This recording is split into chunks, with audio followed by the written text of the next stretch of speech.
लेकिन इस बात पे विश्वास करना थोड़ा मुश्किल भी लगता है कि यूरेशियाई जो देश हैं, इन देशों के अंदर जो आज प्रजाति हमें देखने को मिलती है, ये जो प्रजातियां हैं, ये जो सेपियंस और निएंडरथल का मिश्रण है।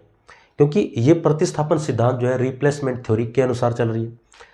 ये थोड़ा सा मुश्किल इसलिए लगता है क्योंकि ये भी हमें युवाल नोआ हरारी बताते हैं कि इनके अंदर जो काम करने का जो तरीका था, उनका जो शारीरिक आकार था, वो भी क्या था, पूरी तरह से अलग था। तो जो यूरेशियाई जो देश हैं, जिनके अंदर कहा जाता है, ऐसा लिखा जाता है, क्योंकि सेपियंस नामक पुस्तक में युवाल नोआ हरारी ने ये साफ साफ लिखा है कि सेपियंस और निएंडरथल के संकरण से ही वो प्रजातियां जो है उत्पन्न हुई होगी। लेकिन रिप्लेसमेंट थ्योरी पे विश्वास करना थोड़ा सा बिल्कुल थोड़ा मुश्किल लगता है, क्योंकि उनका तरीका थोड़ा अलग था। प्रतिस्थापन थ्योरी है, कहा जाता है कि इनके काम करने का एक अलग तरीका था।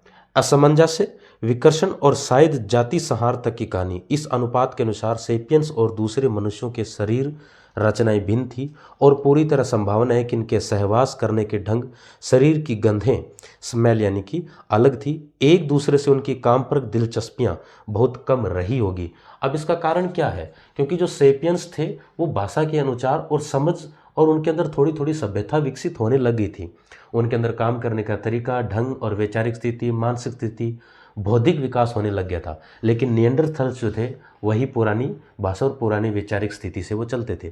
तो दोनों में अंतर है, तो क्या ये आपस में प्रजनन करेंगे? तो इस पे अभी भी सवाल बनता है।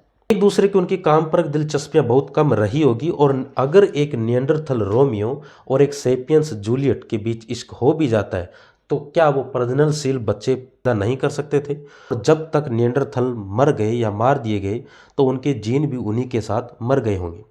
इसी दृष्टिकोण के मुताबिक सेपियंस ने तमाम पिछली मानवीय आबादी के घुले बगैर इनकी जगह ले ली। तो जो रिप्लेसमेंट थ्योरी है वो इस चीज़ के विपरीत चल रही है, क्योंकि काम करने का जो तरीका है वो निएंडरथल का और सेपियंस का, इरेक्टस का, इन सब का अलग है।